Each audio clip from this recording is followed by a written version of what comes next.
যেতে হবে জেনেও কেন মরছো? হিজবুল্লাহর এক ভিডিওতে কাঁপছে ইসরায়েল। একটি ভিডিও, কয়েকটি ছবি আর একটি প্রশ্ন। যদি এমনিতেই চলে যাবে তাহলে শেষজন হয়ে কেন মরছো? হেজবুল্লাহ এই বার্তাটা ছেড়ে দিল ঠিক সেই মুহূর্তে যখন ইসরায়েলি মিডিয়া নিজেই লেবাননের যুদ্ধক্ষেত্রকে বলছে বিপর্যয়। যখন একদিনে 4 জন সেনা মারা গেছেন, একজন ব্যাটালিয়ন কমান্ডার নিহত হয়েছেন, আরো 5 জন আহত। বুলেট দিয়ে নয়, একটি প্রশ্ন দিয়ে ইসরায়েলের বুকে ছুরি বসিয়ে দিল হিজবুল্লাহ। আর এই পুরো ঘটনার পেছনে যে শক্তি দাঁড়িয়ে আছে নীরবে, কৌশলে, অদৃশ্যভাবে, তার নাম ইরান। মনস্তাত্ত্বিক যুদ্ধ, অস্ত্রের চেয়েও ধারালো। যুদ্ধে শুধু গুলি চলে না, মাথাও চলে। হিজবুল্লাহর এই ভিডিওটা কোনো সাধারণ প্রচারণা নয়, এটি সুনির্দিষ্ট লক্ষ্যে ছোড়া একটি মনস্তাত্ত্বিক ক্ষেপণাস্ত্র। লক্ষ্য ইসরায়েলি সমাজের ভেতরে প্রশ্ন তোলা, সন্দেহ ঢোকানো, মনোবল ভাঙা। বার্তাটা সরল কিন্তু ভয়ঙ্কর কার্যকর। ইসরায়েলি সরকার নিজেই স্বীকার করেছে লেবানন থেকে সরে আসার কথা। আমেরিকার সঙ্গে ইরানের চুক্তিতে লেবানন ফ্রন্টে যুদ্ধবিরতির কথা আছে। তাহলে ইসরায়েলি সেনারা এখনো কেন মাটি আঁকড়ে আছে? কার জন্য মরছেন? এই প্রশ্নটা যখন একজন ইসরায়েলি মা করেন, যখন একজন সৈনিকের বাবা করেন, তখন সেটা আর শুধু প্রশ্ন থাকে না, সেটা রাজনৈতিক চাপ হয়ে ওঠে। নেতানিয়াহুর উপর চাপ। হিজবুল্লাহ জানে এই খেলা, আর এই খেলা শিখিয়েছে ইরান। একদিনে 5 সেনা, ইসরায়েলি মিডিয়া বলছে বিপর্যয়। কাফার তেবনে, দক্ষিণ লেবানন, হিজবুল্লাহর অ্যান্টি ট্যাঙ্ক মিসাইল বা বিস্ফোরকবাহী ড্রোন সরাসরি আঘাত করলো একটি ইসরায়েলি ট্যাঙ্কে। 4 জন নিহত, তাদের মধ্যে 52তম ব্যাটালিয়নের কমান্ডার, যিনি মাত্র কয়েকদিন আগে দায়িত্ব নিয়েছিলেন। একটি ব্যাটালিয়নের কমান্ডার মাঠে মারা যাওয়া সাধারণ ক্ষতি নয়, এটি সামরিক নেতৃত্বে আঘাত, এটি মনোবলে আঘাত। ইসরায়েলি সেনাবাহিনীর তদন্তে নিশ্চিত হয়েছে ঘটনাটা কোনো কারিগরি ত্রুটি নয়, সরাসরি হিজবুল্লাহর নির্ভুল হামলা। কয়েক ঘন্টার মধ্যে আবার হামলা, এবার ড্রোন, আরো 5 জন আহত, একজনের অবস্থা গুরুতর। ইসরায়েলি মিডিয়া সেই দিনটিকে বর্ণনা করেছে একটি মাত্র শব্দে, বিপর্যয়। নেতানিয়াহুর দ্বিমুখী চাপ, ভেতরে আর বাইরে, দুদিক থেকেই চাপে নেতানিয়াহু। বাইরে ট্রাম্প ইতিমধ্যে ইরানের সঙ্গে সমঝোতার স্মারক সই করে ফেলেছেন, সেই চুক্তিতে লেবানন ফ্রন্টে তাৎক্ষণিক যুদ্ধবিরতির কথা আছে। ভাইস প্রেসিডেন্ট জেডি ভ্যান্স প্রকাশ্যে বলেছেন ইসরায়েলের বৈরুত হামলা এই কূটনৈতিক প্রক্রিয়াকে ক্ষতিগ্রস্ত করছে। ভেতরে ইসরায়েলি সমাজে প্রশ্ন উঠছে, প্রতিদিন কফিন ফিরছে, পরিবারগুলো জানতে চাইছে এই যুদ্ধের শেষ কোথায়। কিন্তু নেতানিয়াহু পিছু হচ্ছেন না, বরং তিনি ওয়াশিংটনে লবিং করছেন। রক্ষণশীল মিডিয়া ব্যক্তিত্ব আর কংগ্রেসের মিত্রদের মাধ্যমে ইরান চুক্তির বিরুদ্ধে জনমত তৈরির চেষ্টা করছেন। সিনেটর বিল ক্যাসিডি বললেন এটা দশকের সবচেয়ে বড় পররাষ্ট্রনীতির ব্যর্থতা। টেড ক্রুজ বললেন চুক্তির শর্তগুলো বিপজ্জনক, কিন্তু ট্রাম্প সই করে ফেলেছেন, চাকা ঘুরতে শুরু করেছেন। ইরানের নীরব বিজয়, এই পুরো ছবিটা এক ধাপ পিছিয়ে দেখলে একটি বিষয় স্পষ্ট হয়ে যায়। ইরান সরাসরি যুদ্ধ করেনি লেবাননে, ইরানের সেনা মারা যায়নি কাফার তেবনিতে। কিন্তু হিজবুল্লাহ যে অস্ত্র ব্যবহার করেছে, যে কৌশলে হামলা করেছে, যে সময়ে মনস্তাত্ত্বিক ভিডিও ছেড়েছে, এই পুরো পরিকল্পনার পেছনে তেহরানের ছাপ অস্বীকার করার উপায় নেই।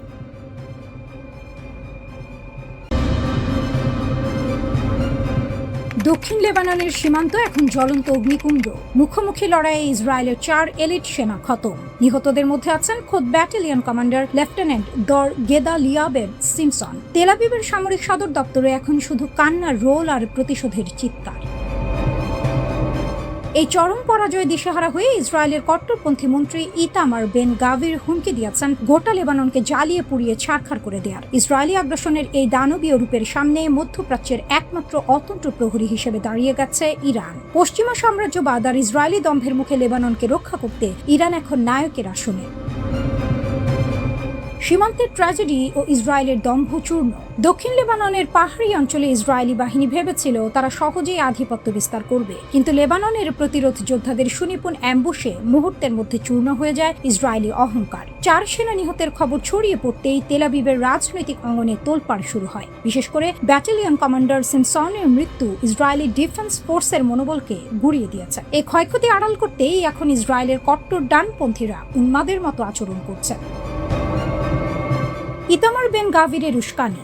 ইসরায়েলের জাতীয় নিরাপত্তা বিষয়ক মন্ত্রী বেন গাভির সরাসরি লেবাননের হাজারো মায়ের কোল খালি করার হুমকি দিয়েছেন। তিনি পুরো অঞ্চলকে মানচিত্র থেকে মুছে ফেলার ডাক দিয়েছেন। এই উন্মাদনা প্রমাণ করে মাঠ পর্যায়ে প্রতিরোধ যোদ্ধাদের মার খেয়ে ইসরায়েল কতটা মরিয়া।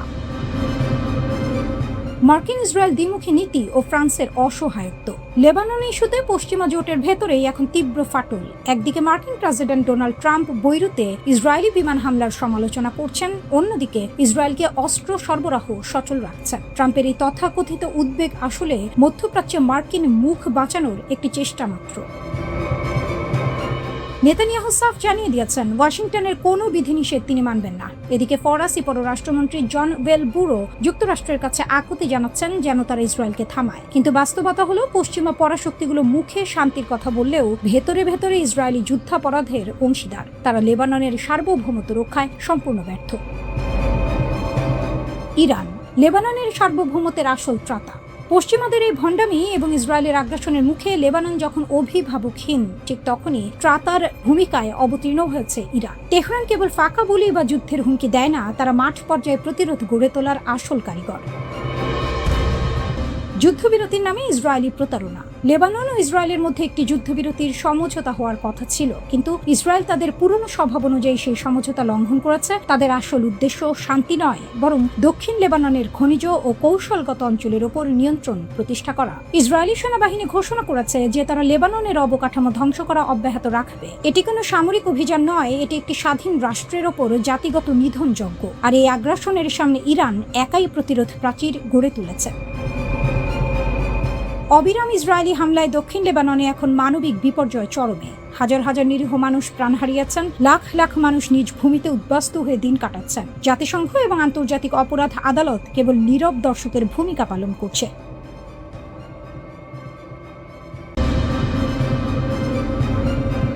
চীন, রাশিয়া, ইরান অক্ষের তোপে পালাচ্ছে আমেরিকা। পারস্যের সিংহের গর্জন এবং ওয়াশিংটনের পিছু হটা। মধ্যপ্রাচ্যের মরুভূমিতে এখন আর মার্কিন সাম্রাজ্যের একচ্ছত্র দাপট নেই। সেখানে এখন শুধু পারস্যের সিংহের গর্জন। চীন, রাশিয়া আর ইরানের ত্রিমুখী শক্তিতে মধ্যপ্রাচ্যের ভূ রাজনীতিতে নেমে এসেছে এক মহাপ্রলয়। যে ওয়াশিংটন এতকাল এই অঞ্চলে ছড়িয়ে ঘুরিয়েছে, তারা এখন তল্পিতল্পা গুটিয়ে পালাতে বাধ্য হচ্ছে। তেহরানের হুঙ্কারে কাঁপছে তেল আবিব থেকে ওয়াশিংটন। বছরের পর বছর ধরে গড়ে ওঠা এক অভেদ্য দেয়াল এখন আমেরিকার সামনে দাঁড়িয়ে। এই দেয়ালের নাম চীন, রাশিয়া, ইরান অক্ষ।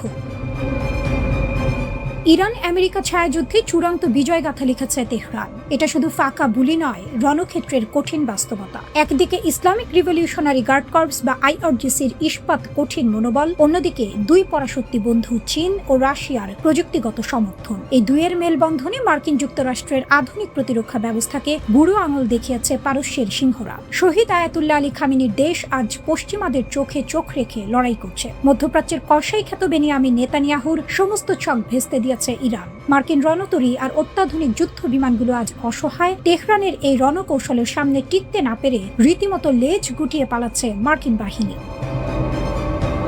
পুতিনের বন্ধুত্ব। রাশিয়ার MI হেলিকপ্টার চুক্তি। রুশ প্রেসিডেন্ট ভ্লাদিমির পুতিন যে ইরানের কত বড় বন্ধু তার প্রমাণ এবার প্রকাশ্য। শুধু মুখের কথা নয়, রাশিয়া ও ইরানের বন্ধুত্ব এখন রূপ নিয়েছে সামরিক ও কৌশলগত চুক্তিতে। মস্কোতে আনুষ্ঠানিকভাবে একটি বড় চুক্তি সই করেছে ইরানের রেড ক্রিসেন্ট এবং রুশ প্রতিনিধি দল। চুক্তি অনুযায়ী রাশিয়ার কাছ থেকে 21টি অত্যাধুনিক MI হেলিকপ্টার কিনতে যাচ্ছে তেহরান।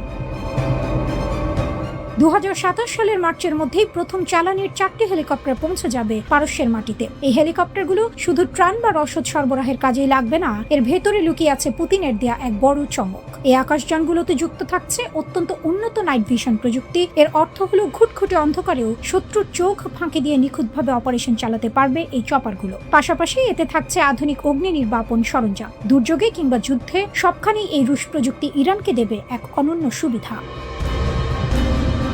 বেজিং তেহরান অক্ষ চীনের দীর্ঘমেয়াদী বাজি। শুধু রাশিয়া নয়, চীনকে নিয়েও সমান আত্মবিশ্বাসী তেহরান। ইরানের সংসদ স্পিকার মোহাম্মদ বাঘের গালিবাফ স্পষ্ট ভাষায় হুঙ্কার ছেড়েছেন। তিনি বলেছেন, তেহরান কেবল চীনের একজন সাধারণ বাণিজ্যিক গ্রাহক নয়, ইরান হলো চীনের একটি পূর্ণাঙ্গ, নির্ভরযোগ্য এবং দীর্ঘমেয়াদী অংশীদার। বেজিংকে এটা বিশ্বাস করতে হবে যে ভবিষ্যতের যে কোনো আঞ্চলিক বা আন্তর্জাতিক জোটে এই দুই দেশ একসঙ্গে নেতৃত্ব দেবে। নতুন কোনো বিশ্ব ব্যবস্থা বা ব্লক তৈরি হলে চীন ও ইরান হবে তার অপরিহার্য সদস্য।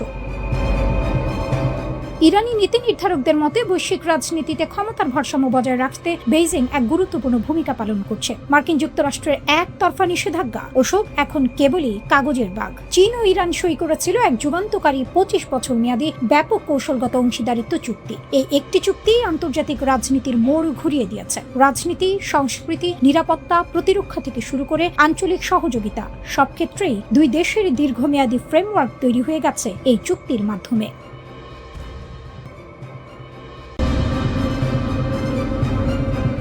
মিত্রকেই শাসালেন ভ্যান্স।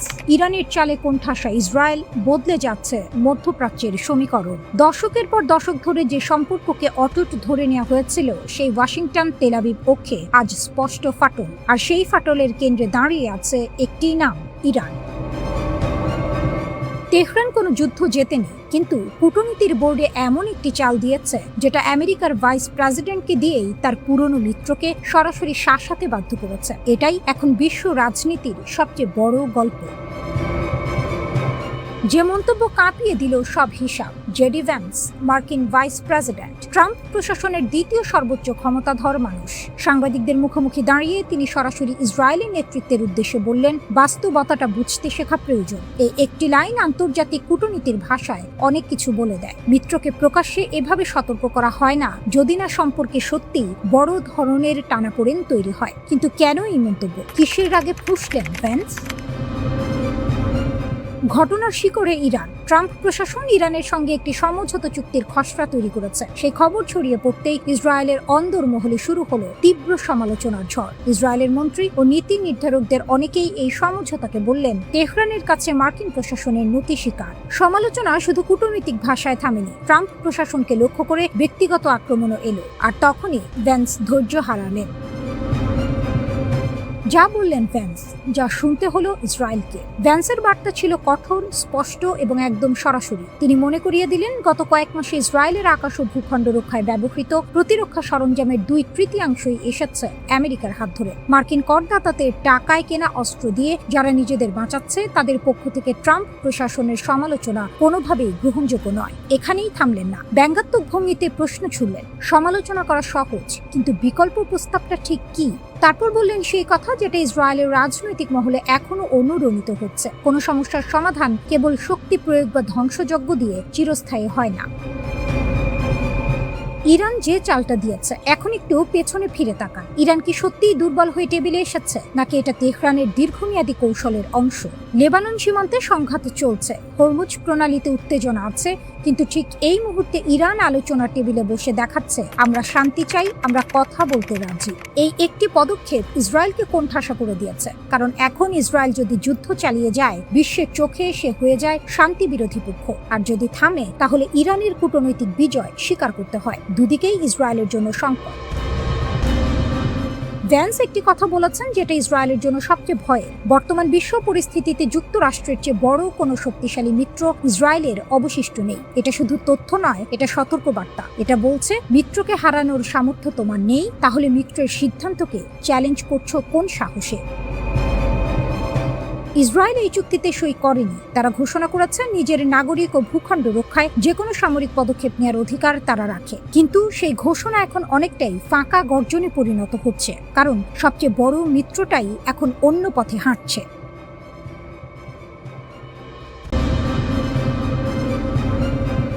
একটা সুইচ আর থমকে যাবে পুরো পৃথিবী। ধরুন আপনি সকালে উঠে দেখলেন পেট্রোল পাম্পে লম্বা লাইন, দাম দ্বিগুণ, শেয়ার বাজার ধসে পড়েছে, কারখানা বন্ধ, বন্দরে জাহাজ আটকা। কারণ মাত্র একটা সিদ্ধান্ত। একটা দেশ একটা জলপথ বন্ধ করে দিয়েছে। সেই দেশটার নাম ইরান। সেই জলপথটার নাম হরমুজ প্রণালী। এবং মার্কিন গোয়েন্দা সংস্থাগুলো এইমাত্র স্বীকার করে নিয়েছে তেহরানের হাতে এই সুইচ এখন বাস্তবে আছে। পৃথিবীর সবচেয়ে দামি 33 কিলোমিটার হরমুজ প্রণালী। ওমান উপসাগর আর পারস্য উপসাগরের মাঝখানে মাত্র 33 কিলোমিটার চওড়া এক জলপথ। দেখতে ছোট, কিন্তু এর ভেতর দিয়ে প্রতিদিন যা বয়ে যায় তা বিশাল। বিশ্বের সমুদ্রপথে পরিবহন করা মোট অপরিশোধিত তেলের 30% এই একটা পথ দিয়েই যায়। সৌদি আরব, সংযুক্ত আরব আমিরাত, কুয়েত, ইরাক, কাতার এই অঞ্চলের প্রতিটি বড় তেল রফতানিকারক দেশের জাহাজ এই পথে চলে। ইউরোপ, এশিয়া, আমেরিকা সবার জ্বালানির লাইন এই একটি গলিপথের উপর নির্ভরশীল। এই পথ বন্ধ হলে বিকল্প নেই। পাইপলাইন আছে কিন্তু পর্যাপ্ত নয়। অন্য সমুদ্রপথ আছে কিন্তু 1000 কিলোমিটার ঘুরতে হবে। তার মানে সময় বাড়বে, খরচ বাড়বে, আর তেলের দাম আকাশ ছোঁয়া। গোয়েন্দা রিপোর্টের বোমা। সিএনএন মার্কিন গোয়েন্দা প্রতিবেদনের বরাত দিয়ে যা জানালো তা রীতিমতো চমকে দেওয়ার মতো। ইরান শুধু হুমকি দেয়নি, তারা প্রমাণ করেছে চলমান সংঘাতের মাঝেও তারা হরমুজের প্রবেশপথ অবরুদ্ধ করার সক্ষমতা রাখে। এটার তাত্ত্বিক কোনো আলোচনা নয়, এটা কার্যত যাচাই করা বাস্তবতা। গোয়েন্দা মহলের ভাষাটা আরো কঠিন। হরমুজের ওপর ইরানের এই নিয়ন্ত্রণ পারমাণবিক বোমার চেয়েও বেশি কার্যকর অস্ত্র। কারণ পারমাণবিক বোমা ব্যবহার করলে ইরান নিজেও ধ্বংস হবে, কিন্তু হরমুজ বন্ধ করলে পুরো পৃথিবী পুড়বে আর ইরান বসে দেখবে। তেহরানের নতুন চাল। দশকের পর দশক ধরে পশ্চিমা দুনিয়া ইরানকে চাপ দিয়েছে, অবরোধ দিয়ে, হুমকি দিয়ে, একঘরে করে। তেহরান এতদিন পাল্টা দিয়েছে মিত্রদের মাধ্যমে, হামাস, হিজবুল্লাহ, হুতি। কিন্তু এখন সমীকরণ বদলে গেছে। হরমুজের এই সক্ষমতা ইরানকে দিয়েছে সরাসরি দর কষাকষির হাতিয়ার। আন্তর্জাতিক যে কোনো আলোচনার টেবিলে তেহরান এখন ঢুকবে নতুন দাপটে। অবরোধ তুলে নাও, না হয় দেখো কি হয়। এটাই এখন তাদের কার্ড। পাকিস্তান সহ বিভিন্ন মধ্যস্থতাকারীর চেষ্টায় ওয়াশিংটন ও তেহরানের মধ্যে কিছুটা সমঝোতার হাওয়া বইছিল। মার্কিন প্রশাসন নিষেধাজ্ঞা শিথিলের কথাও ভাবছিল, কিন্তু এই গোয়েন্দা প্রতিবেদন সব হিসাব উল্টে দিয়েছে। কারণ চুক্তি হলেও প্রশ্ন থেকে যাচ্ছে, হরমুজের ওপর ইরানের এই সামরিক সক্ষমতা থাকবে। আজ সমঝোতা হলো, কাল আবার বিরোধ হলে সেই সুইচ তো ইরানের হাতেই থাকবে। ওয়াশিংটনের ঘুম কেড়েছে, যা সত্যিকারের বিপদ এখানে। আমেরিকা দীর্ঘদিন ধরে ইরানের পারমাণবিক কর্মসূচি নিয়ে মাথা ঘামিয়েছে। পরমাণু বোমা যেন তেহরানের হাতে না পড়ে, এটা ছিল মার্কিন নীতির কেন্দ্রে। কিন্তু এখন পেন্টাগন ও সিআইএ বুঝতে পারছে, পরমাণু বোমার চেয়ে কম বিপদজনক নয় হরমুজের চাবিকাঠি। পারমাণবিক কর্মসূচি আটকানো যায় বোমা মেরে, নিষেধাজ্ঞা দিয়ে, চাপ দিয়ে। কিন্তু হরমুজকে আটকাবেন কিভাবে? মার্কিন নৌবাহিনী সেখানে আছে, কিন্তু একটি পূর্ণ সংঘর্ষ ছাড়া ইরানকে থামানো যাবে না। আর সেই সংঘর্ষের মূল্য দিতে পুরো পৃথিবী রাজি নয়। ইরান সেটা ভালোভাবেই জানে।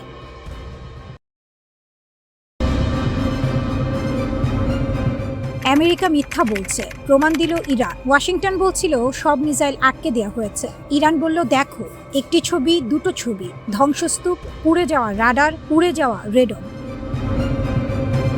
কুয়েতের আলী আল সালেম এয়ারবেস, বাহরাইনের সামরিক স্থাপনা, আমেরিকার আর্লি ওয়ার্নিং সিস্টেম মাটিতে। ইরান শুধু হামলা করেনি, প্রমাণ সংরক্ষণ করেছে। যে ছবিতে কাঁপল পেন্টাগন। কেনিয়ায় ইরানি দূতাবাস, এক্সে একটি পোস্ট, আগে পরের দুটো ছবি। আগে আলী আল সালেম এয়ারবেজের ASR 1000 আর্লি ওয়ার্নিং রাডার বহাল তবিয়তে দাঁড়িয়ে, পরে ধ্বংসস্তূপ। দ্বিতীয় ছবিতে বাহরাইনের সামরিক স্থাপনা, বিশাল সাদা গোলাকার রেডম, যেটা সেন্সিটিভ রাডার সরঞ্জাম রক্ষা করে, সেটা নেই, উড়ে গেছে। TPS-59 আর্লি ওয়ার্নিং রাডার ধ্বংস।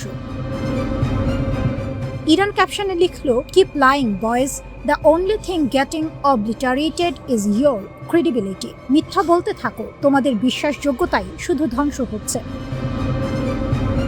এই রাডারগুলো কতটা গুরুত্বপূর্ণ? সাধারণ কোনো সামরিক সরঞ্জাম নয়। ASR 1000 এবং TPS-59 এগুলো গোটা উপসাগরীয় অঞ্চলের প্রতিরক্ষার চোখ।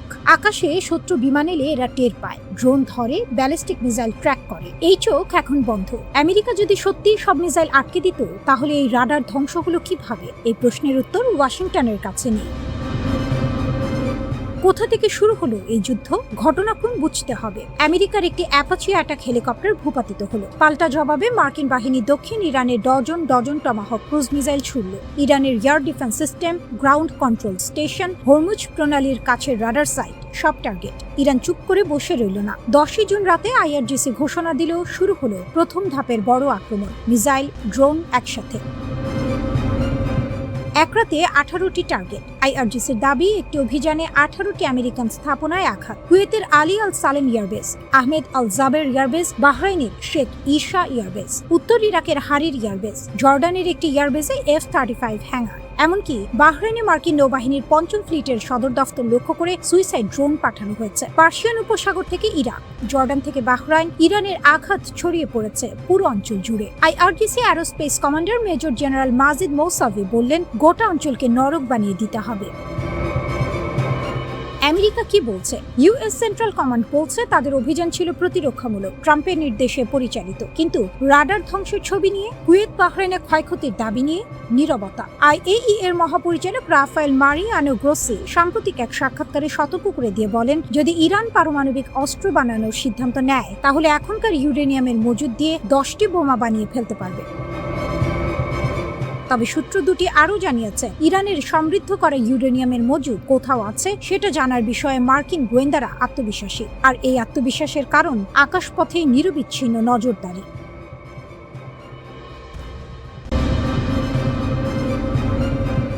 একই দিনে দুই পরাশক্তির দুই বোমারু বিমান ধ্বংস, ইতিহাস কাঁপানো পতন। একদিন দুটো দেশ, দুটো বিধ্বংসী বোমারু বিমান আর দুটো ধ্বংসস্তূপ। সিনেমার গল্প নয়, এটা বাস্তব। পৃথিবীর দুই প্রান্তে, একদিকে আমেরিকার মরুভূমি, অন্যদিকে রাশিয়ার সাইবেরিয়ার ঘন জঙ্গল। একই দিনে গর্জন থেমে গেল দুই দানবীয় আকাশযানের। ঘটনাটা এতটাই অবিশ্বাস্য যে প্রতিরক্ষা বিশেষজ্ঞরা পর্যন্ত থমকে গেছেন। ক্যালিফোর্নিয়া থেকে শেষ উড়ান, এডওয়ার্ডস এয়ারফোর্স বেস, ক্যালিফোর্নিয়া। আমেরিকার বিখ্যাত B-52 স্ট্র্যাটোফোর্ট্রেস স্নায়ুযুদ্ধের সেই কিংবদন্তি বোমারু বিমান রানওয়ে ছেড়ে আকাশে উঠল। পাইলটরা জানতেন না এটাই শেষবার। টেক অফের পরপরই যান্ত্রিক ত্রুটি, বিমান নিয়ন্ত্রণ হারালো, বিশাল দেহে সেই যান মাটির দিকে ছুটল তীরবেগে। মরুভূমির বালিতে আছড়ে পড়ল আগুনের কুণ্ডলী হয়ে। 8 জন সামরিক সদস্য, কেউ ফেরেননি, পুরো আমেরিকা স্তব্ধ। হাজার মাইল দূরে সাইবেরিয়ায় একই দিন, একই সময়ের কাছাকাছি রাশিয়ার ইরকুটস্ক অঞ্চলের আকাশে তখন উঠছিল Tu-22M3, রুশ বায়ুসেনার সবচেয়ে ভয়ঙ্কর বোমারু বিমানগুলোর একটি। প্রশিক্ষণ মিশনে গিয়েছিল, ফেরার কথা ছিল, কিন্তু যন্ত্রপাতি বিশ্বাসঘাতকতা করল। হঠাৎ বিকলতা, বিমান নিচের দিকে নামতে শুরু করলো হুড়মুড়িয়ে। পাইলটের চোখের সামনে ভেসে উঠল মৃত্যুর ছবি। কিন্তু এখানে ভাগ্য সহায় ছিল। মাটিতে আছড়ে পড়ার আগেই 4 ক্রু সদস্য সফলভাবে ইজেক্ট করলেন। সাইবেরিয়ার ঘন জঙ্গলে প্যারাশুটে নেমে প্রাণ বাঁচালেন। বিমান গেছে, মানুষ বেঁচেছে। দুটো বিমান, দুটো গল্প, একটাই দিন। এই দুটো বিমান শুধু ধাতু আর যন্ত্রাংশের সমষ্টি নয়। B-52 উঠছে 1950-এর দশক থেকে। স্নায়ুযুদ্ধের উত্তপ্ত দিনগুলোতে এই বিমান ছিল আমেরিকার পারমাণবিক হুমকির প্রতীক। ভিয়েতনাম থেকে ইরাক, দশকের পর দশক এই যান আকাশ তাপিয়েছে। Tu-22M3 ন্যাটোর কাছে পরিচিত ব্যাকফায়ার নামে। রাশিয়ার দূরপাল্লার আঘাত হানার মূল হাতিয়ার, পারমাণবিক বোমা বহনে সক্ষম। ইউক্রেন যুদ্ধেও সক্রিয় ভূমিকা রেখেছে এই বহর। এই দুটো বিমান একে অপরের শক্তির পরিমাপক হয়ে দাঁড়িয়েছিল দশকের পর দশক, আর সেই দুটোই একই দিনে ধুলোয় মিশে গেল। প্রশ্ন যা এখন সবার মুখে, তদন্তকারীরা এখন চুলচেরা বিশ্লেষণে মগ্ন। আমেরিকার প্রশ্ন, B-52 এর নিরাপত্তা ব্যবস্থা কি ফাঁক ছিল? এত পুরনো বিমান কি আর নির্ভরযোগ্য? রাশিয়ার প্রশ্ন, Tu-22M3 বহরের রক্ষণাবেক্ষণ কি যথেষ্ট? ইউক্রেন যুদ্ধের চাপে কি প্রযুক্তিগত ফাটল ধরছে? দুটো দেশ, দুটো ভিন্ন প্রশ্ন, কিন্তু উদ্বেগটা একই। বিশাল শক্তি, বিশাল দায়িত্ব আর বিশাল দুর্বলতা। এটা কি নিছক কাকতালীয়, নাকি দুই বহরেই গভীর কারিগরি সংকট লুকিয়ে আছে? ইতিহাসের বিরল পতন, সামরিক ইতিহাসে এমন ঘটনা বিরল। দুই পরাশক্তির দুই প্রতীকী অস্ত্র একই দিনে ধ্বংস। এটা নিছক দুর্ঘটনার যোগফল নয়, এটা একটি সতর্কবার্তা। প্রযুক্তি যতই আধুনিক হোক, যন্ত্র যতই নিখুঁত হোক, আকাশে একবার কিছু ভুল হলে নিচে নেমে আসতে সময় লাগে না। B-52 এর ধ্বংসাবশেষ পড়ে আছে ক্যালিফোর্নিয়ার মরুভূমিতে। Tu-22M3 এর ভাঙা কাঠামো ছড়িয়ে আছে সাইবেরিয়ার জঙ্গলে। দুটোই নীরব, দুটোই সাক্ষী সেই এক অদ্ভুত দিনের, যেদিন পৃথিবীর দুই পরাশক্তির দম্ভ একসাথে মাটিতে মিশে গিয়েছিল। তদন্তের রিপোর্ট আসবে, কারণ জানা যাবে, কিন্তু এই সমাপতন, এই বিরল মর্মান্তিক সমাপতন সামরিক ইতিহাসের পাতায় লেখা থাকবে চিরকাল।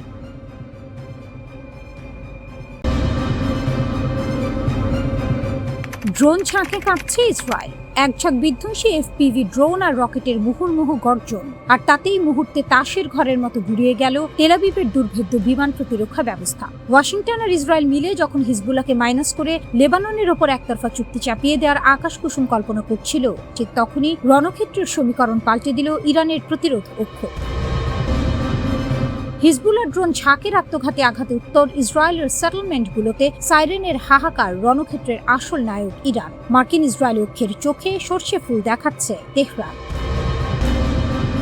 লেবানন সীমান্তে মার্কিন মধ্যস্থতায় তথাকথিত যুদ্ধবিরতির নবায়নে নাটক চললেও মাঠের লড়াইয়ে ইসরায়েলি বাহিনীর এখন কাচুমাচু অবস্থা। দক্ষিণ লেবাননে অপারেশন চালানোর সময় ইসরায়েলি সেনাদের উপর নেমে আসে সাক্ষাৎ জমদূত। ইরান অনুগত হিজবুল্লাহ যোদ্ধারা বিস্ফোরক বোঝায় অত্যাধুনিক FPV ড্রোন দিয়ে সরাসরি আঘাত হানে IDF সেনাদের উপর। এই নিখুঁত ড্রোন হামলায় 4 ইসরায়েলি রিজার্ভিস্ট গুরুতর আহত হয়ে হাসপাতালের বিছানায় ছটফট করছে। শুধু তাই নয়, সীমান্ত পেরিয়ে উত্তর ইসরায়েলের ইয়াহা এবং নাফতালি এলাকায় আছড়ে পড়েছে একের পর এক রকেট। হামলার তীব্রতায় সীমান্ত জুড়ে বেজে ওঠে যুদ্ধের সাইরেন, আর ইসরায়েলি সেটলাররা প্রাণ ভয়ে বাংকারের দিকে দৌড়াতে গিয়ে রীতিমতো হাঁকঢাক জুড়ে দেয়। মার্কিন মদতপুষ্ট IDF ভেবেছিল তারা লেবাননকে বাগে এনে ফেলেছে, কিন্তু ইরান সমর্থিত যোদ্ধারা প্রমাণ করে দিল আসল খেলা তো কেবল শুরু। এদিকে হিজবুল্লাহর মিডিয়া উইং থেকে মুক্তি পাওয়া একটি নতুন যুদ্ধক্ষেত্রের ভিডিও পুরো মধ্যপ্রাচ্যে তোলপাড় সৃষ্টি করেছে। ভিডিওতে দেখা যাচ্ছে ঝাঁকে ঝাঁকে ইরানি প্রযুক্তির ড্রোন ইসরায়েলি সামরিক ঘাঁটির ওপর ঈগলের মতো চক্কর কাটছে। নিখুঁত সার্ভেইলেন্সের মাধ্যমে IDF এর সাজোয়া যান এবং সেনাদের অবস্থান ট্র্যাক করে একের পর এক ড্রোন কামিকাজে স্টাইলে আছড়ে পড়ছে তাদের ওপর। ভিডিওর প্রতিটি ফ্রেমে দেখা যাচ্ছে বিশাল বিস্ফোরণের পর ওঠা ধোঁয়ার কুণ্ডলী, যা দেখে তেল আবিবের সামরিক থিঙ্ক ট্যাঙ্কগুলোর ঘাড়ের রগ চড়া হয়ে যাচ্ছে। ইসরায়েল যতই লেবাননের পাহাড়ি অঞ্চলে নির্বিচারে বোমা বর্ষণ করে মাশরুম ক্লাউড তৈরি করে নিজেদের বীরত্ব দেখানোর চেষ্টা করুক না কেন, ড্রোনের এই চোরাগোপ্তা ও নিখুঁত কামড় IDF এর মনোবল ভেঙে চুরমার করে দিচ্ছে। এই পুরো লড়াইয়ের নেপথ্যে কারিগর এবং আসল নায়কের আসনে রয়েছে ইরান। ইসরায়েলি বাহিনী যখনই লেবাননের সেনাবাহিনী বা নিরীহ নাগরিকদের উপর হামলা চালিয়ে উদরপিণ্ডি বুধর ঘাড়ে চাপানোর চেষ্টা করছে, তখনই তেহরান তার প্রতিরোধ ফ্রন্টের ঐক্য নীতি নিয়ে হুঙ্কার ছাড়ছে। সব খতিয়ান মেলালে দেখা যায় ড্রোন ও ক্ষেপণাস্ত্রের এই আধুনিক যুদ্ধে ইরান তার ছায়া বাহিনীদের মাধ্যমে ইসরায়েলের অপরাজেয় থাকার অহংকার ধুলোয় মিশিয়ে দিয়েছে। নেতানিয়াহু এবং বাইডেন প্রশাসন পর্দার আড়ালে হিজবুল্লাহকে ছাড়াই বৈরিক সরকারের সাথে এক জবরদস্তিমূলক চুক্তির ব্লু প্রিন্ট সাজিয়েছিল। লিতানি নদীর ওপার থেকে হিজবুল্লাহর অস্ত্র সমর্পণ এবং সেনা প্রত্যাহারের শর্ত দিয়ে তারা মূলত লেবাননকে ইসরায়েলের পায়ে দাস বানানোর চেষ্টা করছিল, কিন্তু তেহরানের মদতপুষ্ট এই প্রতিরোধ বাহিনী মার্কিনীদের সেই গুড়ের বালি ঠেকে দিয়েছে। হিজবুল্লাহর সেক্রেটারি জেনারেল নাইম কাশেম স্পষ্ট ভাষায় এই চুক্তিকে প্রত্যাখ্যান করে একে লেবাননের জনগণকে ধ্বংস করার রোডম্যাপ বলে আখ্যা দিয়েছেন। তিনি বজ্রকণ্ঠে হুঁশিয়ারি দিয়েছেন, যতক্ষণ না লেবাননের মাটি থেকে শেষ ইসরায়েলি সেনা প্রত্যাহার হচ্ছে এবং আগ্রাসন পুরোপুরি বন্ধ হচ্ছে, ততক্ষণ উত্তর ইসরায়েলের বাসিন্দাদের জন্য শান্তি হবে এক আকাশকুসুম কল্পনা।